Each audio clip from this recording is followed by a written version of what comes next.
25 чакырым аралыкка чабылган 20 күлүктүн арасынан Чүй облусунан келген Шаамүйдүн Кубатбековдун аргымагы биринчи болуп маара сызыгын аттап баш байгеге сайылган 96 000 сомго арзыды.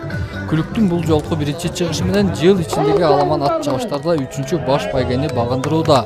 Сайыпкердин айтымында аргымак ар дайым соолукунда болуп, жакшы тапталган. Бул үчүнчү старты. Биринчи чапканда экинчи болгон, экинчи чапканда бир болгон, Норус туткан белектен. Мо үчүнчү чабышы бир болду, Кудайым насип этти. Алла разы болсун баарына. Бу жерде ат чуркабайт, тап чуркайт, тап чуркабайт, бак чуркайт дегенде биздин багыбыз экен, Алла насип этти. Ушуну биз утуп турсам Аллага шүгүр кылабыз. Аламан байгеден сырткары кунан чабыш, тай чабыш, жорго салыш өңдүү күлүктөрдүн жана жорголордун жаш курагына жараша ат чабыштын 6 түрүнөн мелдештер орун алды. Анда өзгөчө 6 чакырымга чабылган тайлардын жана 12 чакырымга чабылган кунандардын чабылышы көпчүлүктүн көңүлүн буруп, кызык тамаша тартууланды. Эми күчтүү аттар бар экен, тайлардын тай жорго аябай кызыгып калдым. Нардын жоргосу келбеди, тай жорго. Ал чоңойсо, вообще казак кыргызды бергидей эмес го. Тай чабыш болуп атат, жорго болуп атат, баардыгы жакшы. Жакшы. Эң сонун күлүк күчүндө тулпар тушунда дейт. Ушундай жакшы немелер тарбиялайлы. Бүгүнкү 31 жылдык эгемендүүлүк майрамында кыргыз эли мен ойлойм, айрыкча Нарын району, Нарын эли абдан өтө жакшы жарык маанайда жаркырап жайнап жакшы тосуп атат. Мына ушундай маанайда өткөн улуттук ат оюндарга өлкөнүн булуң бурчунан жана коңшу Казакстан Республикасынын ат оюндарынын көрөрмандары жана көкбөрү командасы келген. Алар 45 жаштан өйдөккө курактагылар арасында Кыргызстандын көкбөрүүчүлөрү менен беттешип, 2-1 эсебинде казак боордоштор жеңилүү ызасын тартышты. Бизди келгенден аягыбыз жерге тийгизбей, ар жака, бер жака баарын апарып, тамактандырып, жакшы күтүп атыр.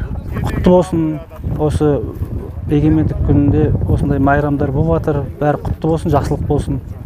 Ал эми болуп жаткан оюндарга баштан аяк көз салган легендарлуу саяпкер Оңолбек Мамытов күлүктөргө караганда учурда көкбөрүнүн аттары жакшы чыгып жатканын билдирди.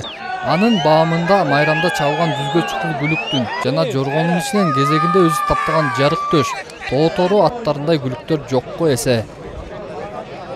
Азыр марафонго жарактуу жылкы көргөн жокмун.